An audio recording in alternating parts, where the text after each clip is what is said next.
So titignan po natin kung ano ba yung gandang ibibigay nitong Kerabond Ultra Ionic na to dito sa buhok ng ating customer. So matatransform ba at magbabago ba ang itsura nitong buhok na to?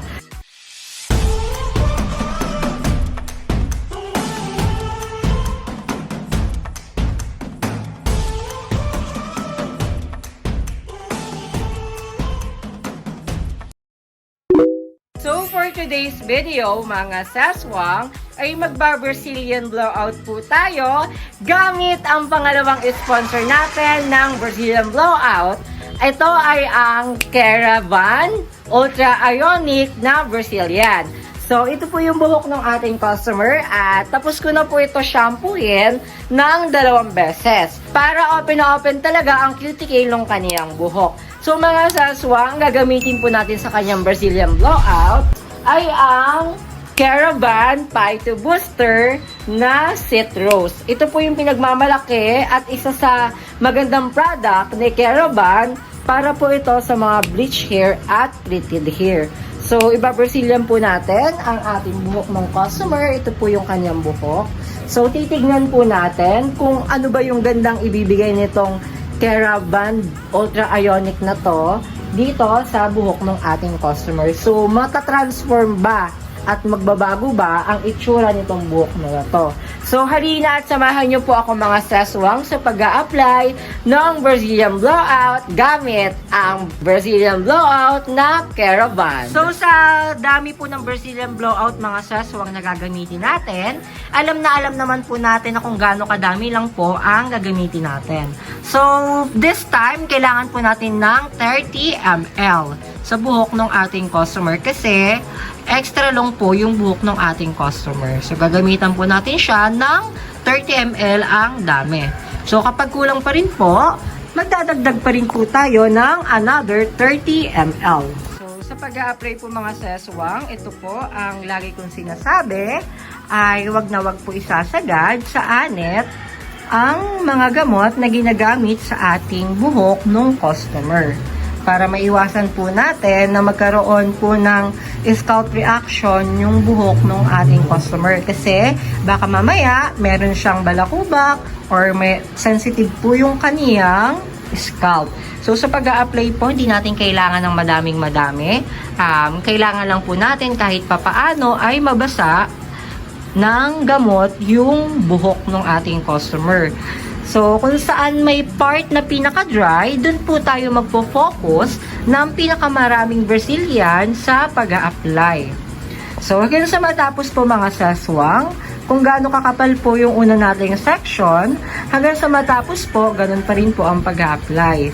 So, technique po dito sa pag-a-apply ng Brazilian blowout mga seswang, kailangan po natin ng tamang amount lang. So, kailangan po natin dito ng top. Favorite ko po itong sabihin, ang top, at hagod, suklay. So, sa pag-a-apply po ulit, ganito lang po ulit, top, and hagod. Yan, overall, ayan po, nakita po natin na lahat po agad ng hibla ng kanyang buhok ay meron agad na gamot. So, hindi po natin kailangan ng madaming Brazilian sa pag-a-apply ng ating customer. Dahil tayo po yung mahihirapan ng bandang huli kapag tayo nagplansya at nagblower na. So, sa pamamagitan po nito mga saswang, hindi naman po sa tinitipid natin ang buhok ng ating customer. Ito naman po talaga yung tamang dami or tamang pag-a-apply ng Brazilian blowout. So, hindi natin kailangan ng tumutulo yung buhok sa Brazilian blowout.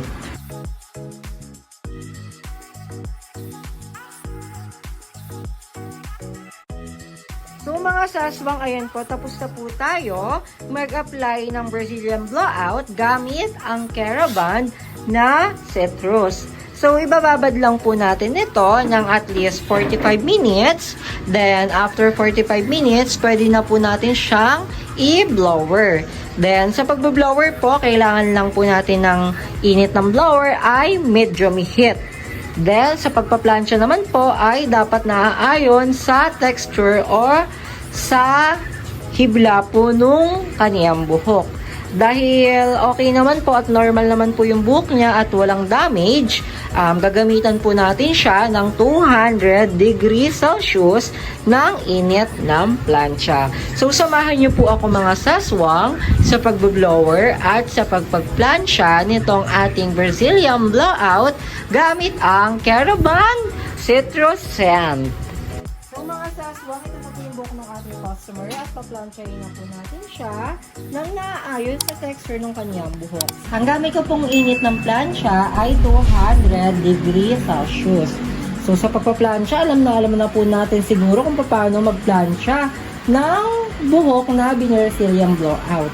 So, dito po mo tayo banda sa may medyo ambok niyang buhok kasi rebonded po yung kanyang buhok at merong part na nakaambok. So, ganito lang po ang pagpaplansya. At hindi natin kailangan ng bonggang-bonggang plansya kasi kapag tumagal, nagdadry na po yung buhok sa pagpaplansya natin. So, ang kailangan lang po natin is 200 degrees Celsius to 180 degrees Celsius. Ayan po yung mga range ng init ng plansya na usually ginagamit kapag nagba-Brazilian blowout at depende sa texture ng buhok. So, dahil normal hair naman po siya at color Brazilian po ito, at lalagyan lang po natin or gagamitan natin ng 200 degrees Celsius. So, ayun na po siya. Ayan. Dahil nakita naman po natin na okay na sa isang haburan pa lang, stop na po natin ang pagpaplansya. Ibig sabihin, okay na po yun, pwede na tayo magbaba. So, dahil naipaliwanag ko na po sa inyo at napakita ko na po kung gaano kainit lang po ang plansya ang gagamitin natin dito sa ating buhok ng ating customer na Brazilian blowout. So, mga seswang, kapag tapos po nito, ganun pa rin po hanggang sa matapos. So, kailangan lang po natin ng 200 degrees Celsius ng init ng plancha. So, samahan niyo po ako mga seswang sa pagpaplansya sa buhok ng ating customer na Brazilian blowout gamit ang Kerabond Citrus. Tignan po natin at subaybayan niyo po kung ano ba yung gandang ibinigay ng Brazilian blowout na to. So, wala pa po tayo, hindi pa po tayo nangangalaki, pero nakita na po natin agad na ang ganda at ang kintab ng buhok ng ating customer. So, dyan lang po kayo mga seswang, samahan niyo po ako hanggang dulo.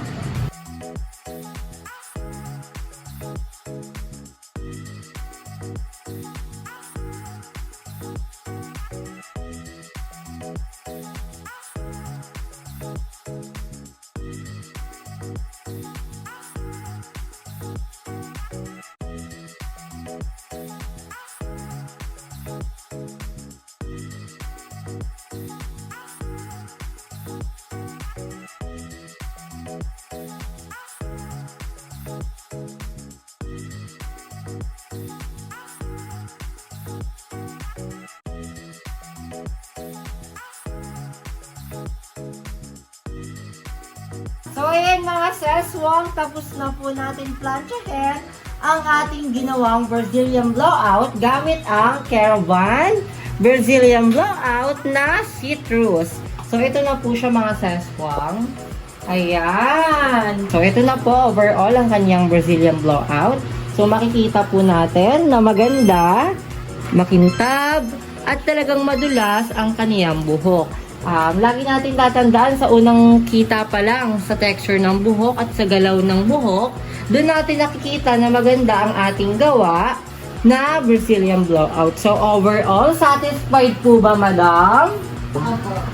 So another happy and satisfied client again from Rhuel Cortez, Magical Touch.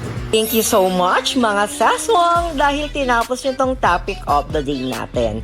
Kung interesado ka sa mga ganitong klaseng usapin na mga videos na may kinalaman sa hair tips, hair tutorial, unboxing reviews, and vlog ideas, huwag ka mahihiyang mag-comment dahil open na open ang ating comment section at papakinggan ko po kayo isa-isa at gagawa natin ng topic yan para mapag-usapan sa next vlogs ko.